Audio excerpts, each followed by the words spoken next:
Samuel 6, part 6, and I need to put it up here, so here we go. To use the word assign instead of impute, I have this program that I'm able to show you here that when I click on the word impute here, this is the Hebrew word, this is Strong's Concordance, which means they've changed the lettering for the words to own the copyrights. But when you look down here, you can see that it has been used as the word assigned once, and all these other times established, 3 times considered for. But that's what's unique about this concordance. So when I'm using the word assign, I can actually say that that's a good word that they would have used as well. Or I could use that word without any influencing of my own words on the text. But what I'm doing is reducing it, these type of words, to have a 12-year-old read and understand the text. Very important for them to learn as young as possible.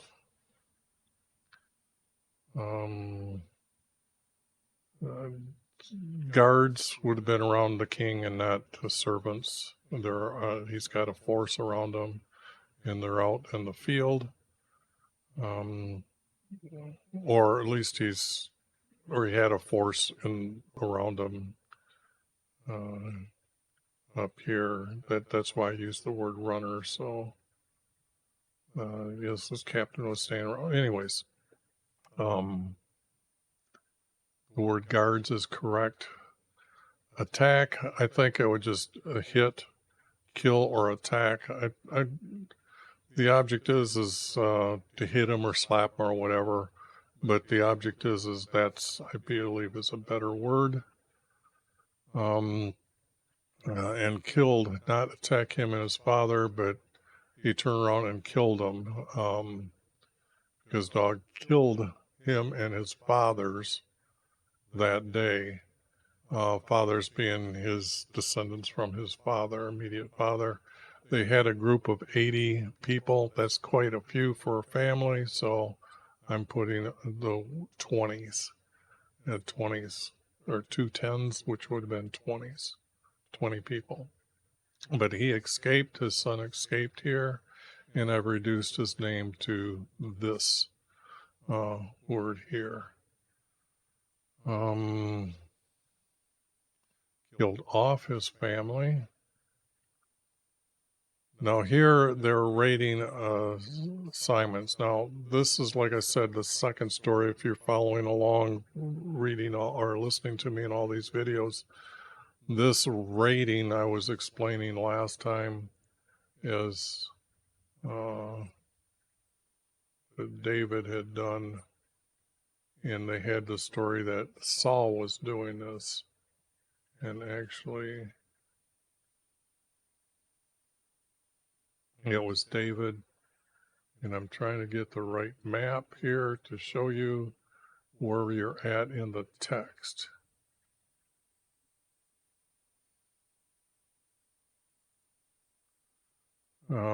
David is going to be here in this area, and then he's going to come down and he's going to battle back and forth because he ends up here.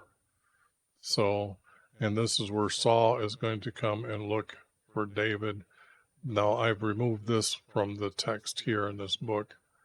It's not really needed. Our Creator's hidden formats is the definitive answer to everything I've done.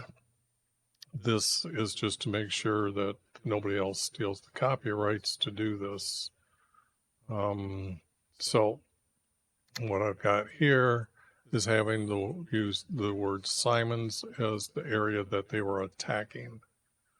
Because whatever this is not. If they're attacking a city, big deal, but if they're attacking all Simons along the borderline, trying to expand their territory, then it becomes more important. And David goes out and attacks them.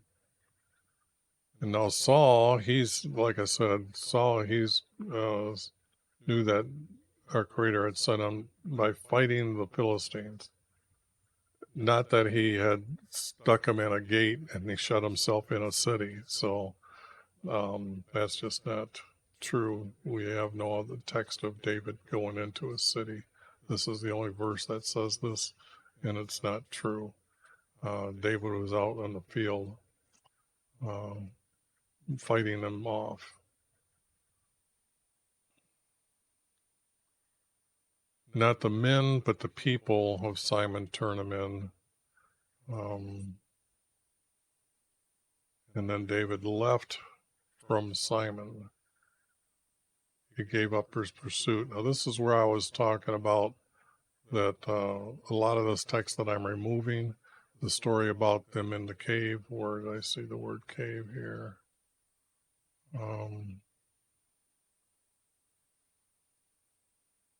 Right here, cave. That's the story that's in our Creator's hidden formats. I don't believe it's needed. Now we have Samuel, he's dead, or he died, and his house. And I changed the city from this to this because this is a more known city in other stories. And it seems like this may have been the refuge city. Some of the most important cities that they talk about would be the refuge city that was set up by our Creator. Male in whatever this is, but we have to say in Judah. Like I said, David is going to be in here when he finds Abigail. So he's hiding here, and then he's going to go over in this area here. I believe in this story. So this is talking about Nab. Yeah, where is his name? Yeah, Nabal. Nabal. Anyways, this is the story of him going to shear his sheep. This happens in the spring. Yeah, the spring. So I had to add the word spring in here sometime because the story is that now that winter's over, and this is the story of him finding Abigail. It can't be his wife because that would be adultery for David, even if he had died, which he's going to die, and then David's going to send to her. So let's be truthful that Abigail was one of his daughters, or his only daughter, depends. Was shearing a sheep, and let's see, he's going to send men to greet him. And then David's going to tell them they're by the hill country for them, but none of them were missing. So now David is asking for them to have a feast at springtime. So a spring feast. So that's where I got the word spring, because that's when they shear the sheep. And he's got to be explained as who David is, and I needed to put in his anointed is the way this people would be describing who David is and why David has these men. He should have been around. He should have been following the story of with David and stuff, but it doesn't seem that Naob did pay attention to that, and it was his daughter that was understanding, because his servants were here today for their families, meaning other people were there to get either the shearing so they could make their clothing. That wool they could have made into clothing, or blankets. So now you have the knowledge of them being able to shear sheep for wool to make bedding or warmth blankets and stuff like that. Maybe even cushions to sit on. But the object is they're there from their families asking as well. Not that they were breaking away from their own master. That is not true. This doesn't make sense why he would say something like that. According to all these words, I can use the word everything and cut it down to one word. He left their camp to go to Nabal. Anyways, as he was going out, one of his servants went and told Abigail David sent his messengers to come and asked, and he scorned them. They were looking for that feast, so that would have been more of the story as why Abigail gathers these items together. And as you can see, I'm trying to say that David is referred someplace else as having 100 men with him. So I'm trying to reflect that in the text of how many to feed 100 men for a feast. Because a lot of them did travel with their family, but at even 100, that's a lot. Could have been 50. You got to remember these guys had seen battle before and they're warriors. David is in control of warriors, and David is getting older here as he's doing these things. So, but that's how I come up with the numbers for the food and how to describe what was there. They were missing dates. They usually had dates because they had palm trees there, so dates from those.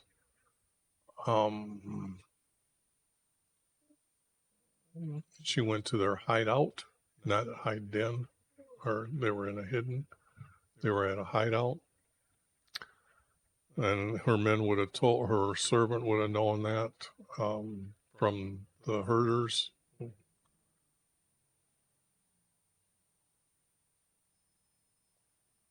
And Abigail stops him and pretty much saying that don't do anything wrong by shedding blood by yourself. Do it on the command of our Creator, so you're innocent of that. And then you will not have a sin. To kill was against the commandment. So David was ready to do that, but the object is she told him not to, and he listened to her. So wife does not find no evil in your days. Evil is against our Creator's commandments. The word evil is against the will of our Creator. That's how I'm using the word evil. There's wickedness, and other stuff like that. But being wronging somebody, trying to build up levels to where the top one would be evil, and that's completely against our our Creator.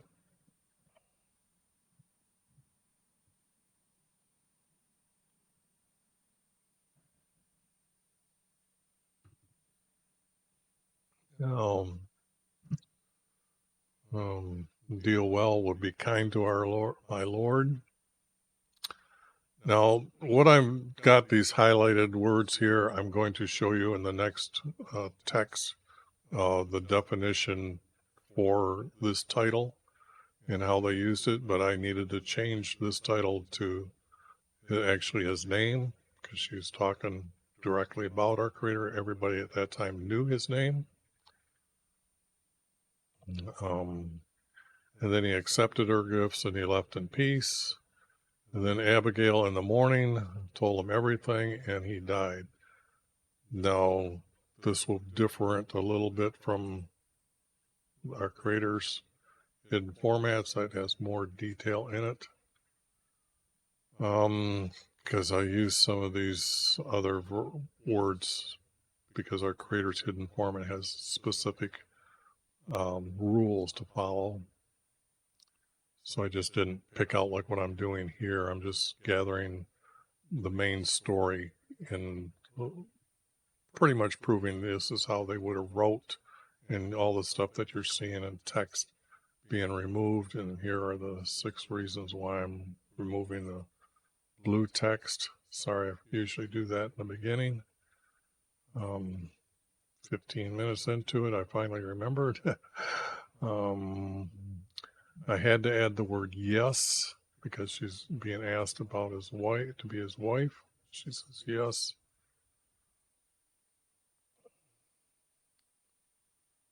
And I don't know which area he's in right now here. So this is more or less this color that I haven't decided where he's at in the battle, because until I group these pieces all together, because there's other pieces in other books about the stories here. So when all those pieces get to put together, I will have a better understanding of which one of these tribes, where he was at.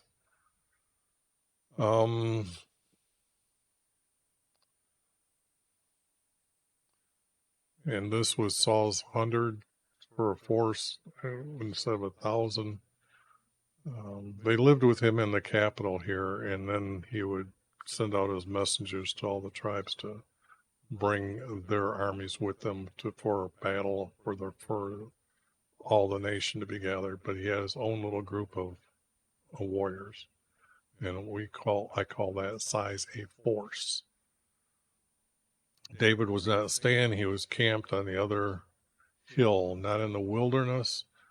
It could have been forest, not wilderness. The word wilderness is, I'm using that word as, say, when you go into the Jordan side among the mounts, before you get to the desert, there's this wilderness that has almost a desert. Trees are still growing, but there's no grass. It's pretty, that's the type of thing, a wilderness. When it's a forest area, I call it a forest, just for you to just understand why I'm not using the word wilderness and why I'm using the word hills. And Saul slept in a circle, was not to lie, was to sleep. The story needs to be put correctly in order to understand what's going on. And it's his brother that goes down with him. And they saw Saul, and there was a sword stuck in the land. And his brother says, I will go kill him. David says, no, for he is wife, he's anointed. But he goes and grabs the sword, not the spear, the sword, and the skin of water. And then he cries out to him, to Abner, and stuff like that. And then Saul recognizes David's voice, and he answers him. Then David tells him to come over and get it. And then now David is going to flee from him, because David down here, I know, not now, I know I will die by Saul, because he knows he's been chasing him for probably 2-3 years here, at least 2 years, that the text should reflect, for these battles to happen and then calm down and go look for him, because Saul chases him a couple times. So I've got him going to Edom, because if he goes to the land of the Philistines, they're the enemies. They would have killed him, plain and simple. Let's not be stupid about the story. He had to go to someplace where Saul would not attack, and that would be here in Edom. So he was here someplace, and then he's in Edom now someplace. So that's where I've got him going. Then it was reported to Saul, Edom's mount, and then David asked for the king. I don't know if this is the right king's name, because there's another story where David sends after he's king, this king dies, and David wants to go consult his son, so he names that king's name. I don't think it's the same as this name here. And the ruler for Edom, they would have made him a king for that area. No, that isn't true. You don't have kings over 10 mile squares. Okay.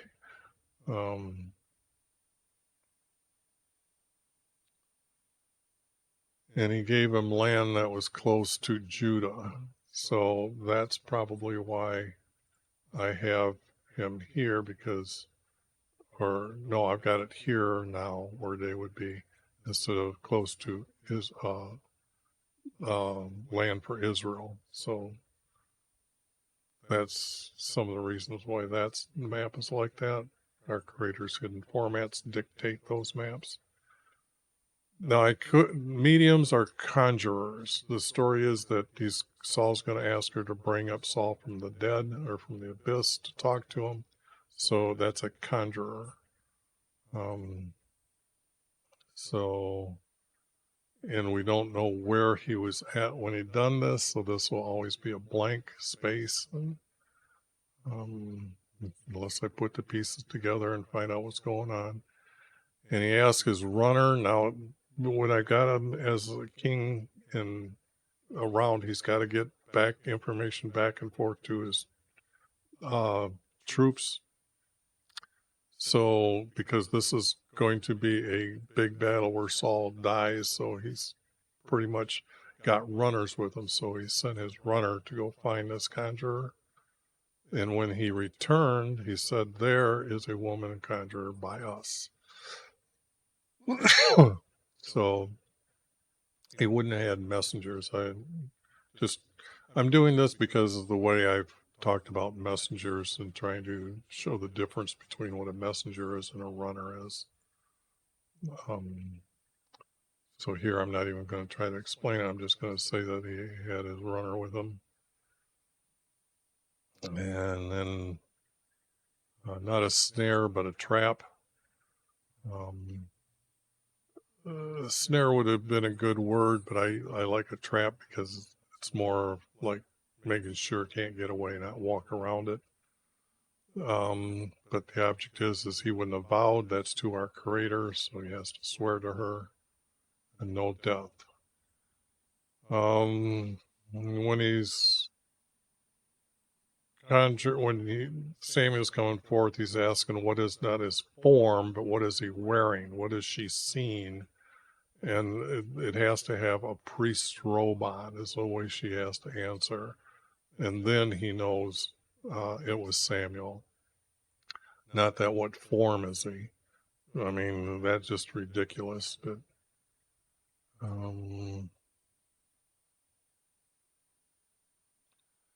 done accordingly is to bring about, but I needed two words, not one. So this would have been 2 words.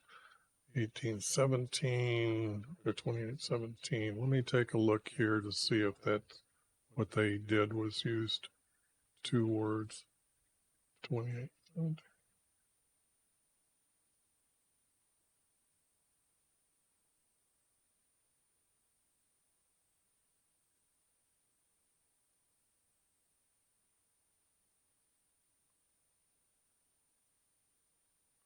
No.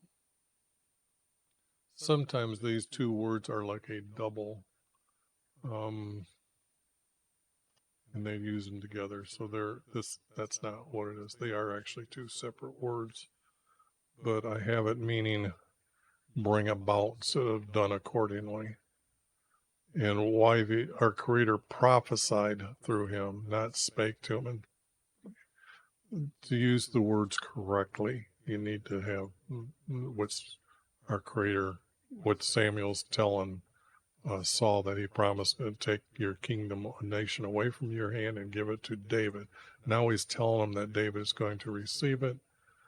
And then because he, in this again, did not execute his fierce wrath against Amalek. So the thing here is that goes back to the other video when I spake to that point.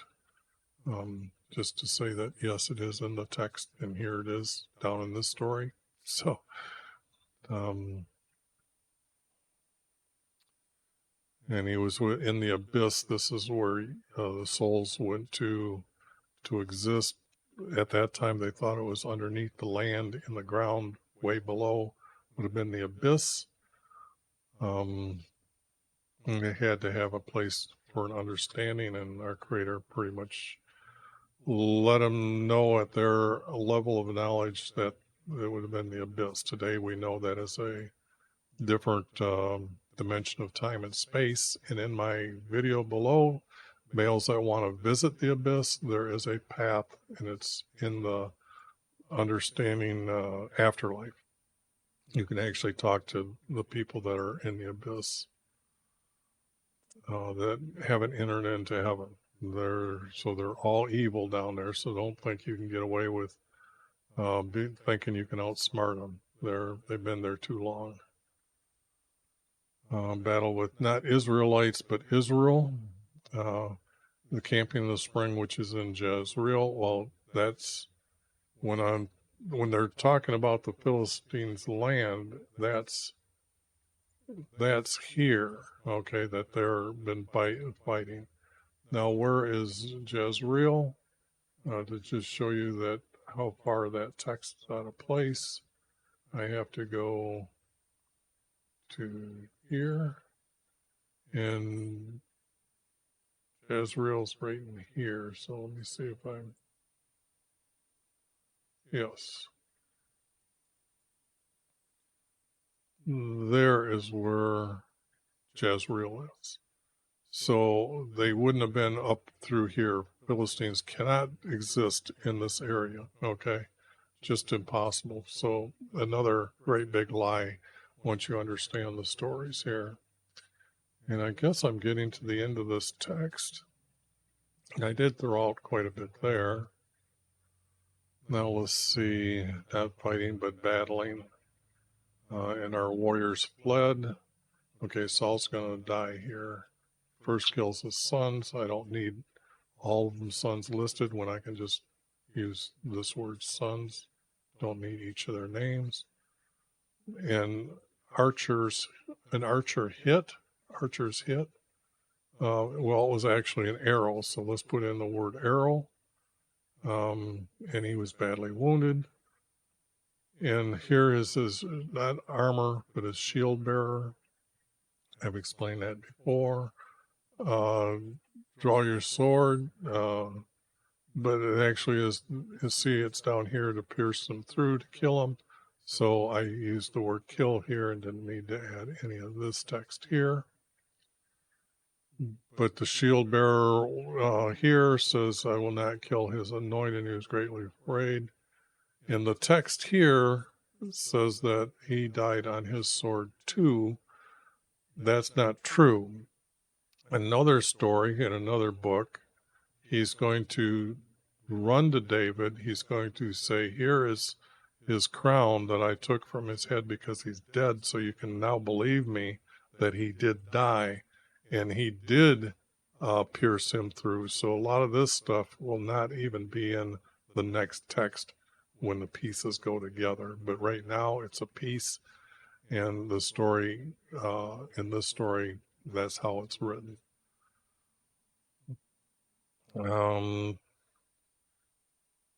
All this, and yeah, this will be the end where I don't know who these people were that, because in here, oh yeah, it's got this group of men heard it, and this would have had a hyphen in it. That's just not true. They would have listed it by tribes, or if Saul had his own force, but this is a battle time, so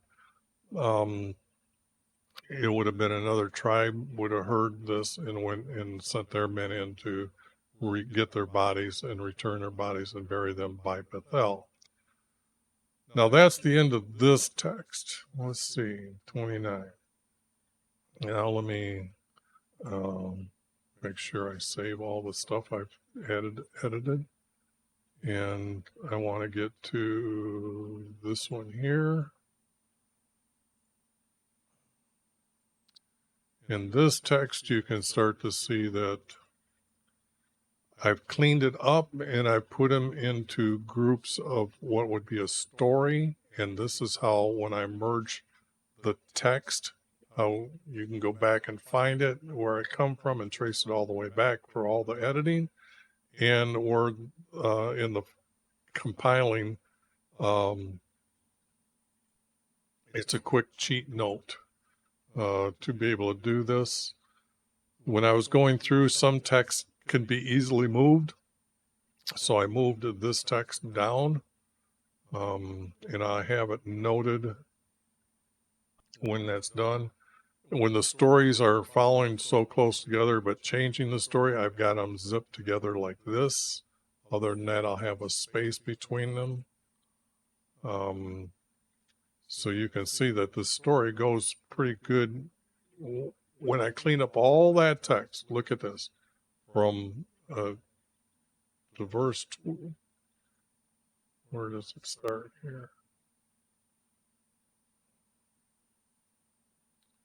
Almost all chapter 1 to part of chapter 2 all actually made one story. Okay. So it's quite unique to see stuff like that, once you understand the formats and when you see them put together correctly, that this would have been closer to the text that they started with than anything ever known to us in history right now. This, I had to note that this goes together as a story, but this is a 3-verse or 4-verse, and this is a 3-verse. I can't get away from not using the format to make it 3-verse, so it will probably always stay that way. That text I moved up. It just shows that that right here needed to be said before this happens, so the understanding of the story. Let me see here if I...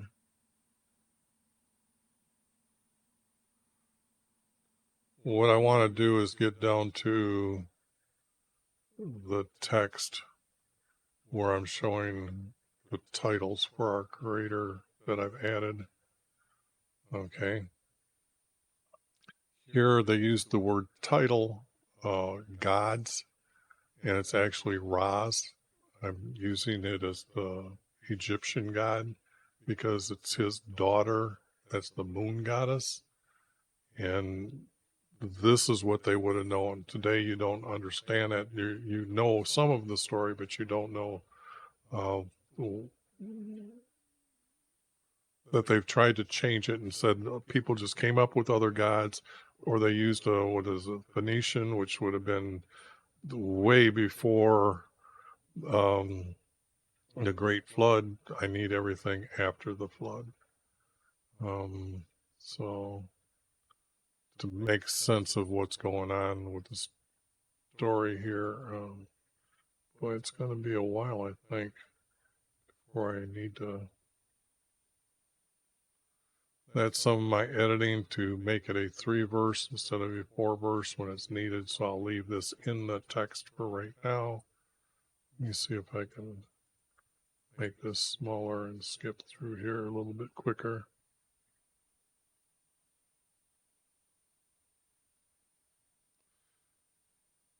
As you can see, the story cleans up, and then there's things that, like this here, this is not needed, even though that this is a 4-verse and then it's a 3-verse. These did not go together at all. It's just not needed. Sometimes the text just can't be put together. Now, were there different writers with different stories? It's hard to say. What we are seeing, though, in Samuel, okay, now here's the title of God in Elohim. Now, there are many different definitions for our Creator. This one is Elohim, and no, I'm looking for it. Okay, here. This is Genesis, and the title is God. Now, that isn't true, because if you try saying it with the word creator, then our creator made this, our creator saw this, our creator, and it makes more sense as a title and not the title God. People will argue with me, but I've changed the title Elohim to be creator in most of the text that I'm editing. It just makes more sense. And I'm trying to think of what I was going to talk about before I did this. And I added this word, but here's Elohim to creator again. Elohim to creator, Elohim to his name. So I'm showing you this because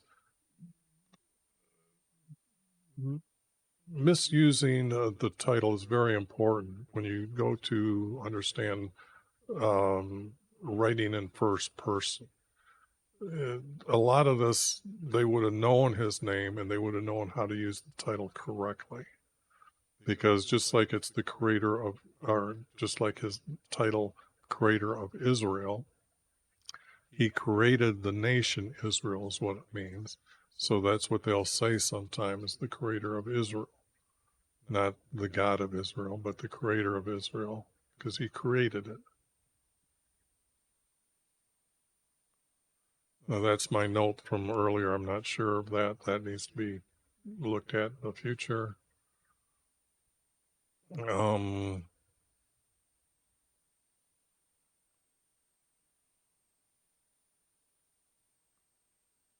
I don't need to go over those. Okay. Here's where the word Lord can be used as our creator as a Lord, and for, now remember, these are not Strong's Concordance words. They needed to change the words to own the concordance, so don't get all stuck on that. And where I just passed it. Here is one word they're using as Lord, and this is another Hebrew word as the word Lord. And you can see down here that they're using it as Lord, meaning our creator, or like here as a title. And then they'll use all capital letters Lord to mean, like this here, to mean that it is actually YV. So it's Lord YV, Lord, not Lord God. There is no O in the Hebrew language, so that can always be removed out of your text to make it more truthful. And then this here, when they're using the word Lord, you can see that it's used for master as well, but still it's used 4 times to like this usage here. So that's just some of the important of understand, because it was used so many times through here like this, that I wanted to make sure I pointed that out. I think that's pretty much what I wanted to say to the end of this video. And that's still, I need to make sure that that's right as I go forward. Here, I'm using it as Lord because I have the word King. So the word Lord, when it's capitalized, would be King. And he would be Lord and King, or King and Lord, depends on how I decide it'll be said. I think it should be the other way around, but right now, like this here. So, but that is the end of the text, and I was really surprised at how much text was found in this book. Like I said before, many times does it happen that I throw away half the text, but this book did quite well. That'll be it, and I won't make another video for a while because I'm in the process of selling this place where I'm at and moving. So When you see these posted and then I'm not posting, that'll be the reason why. Other than that, have a good day.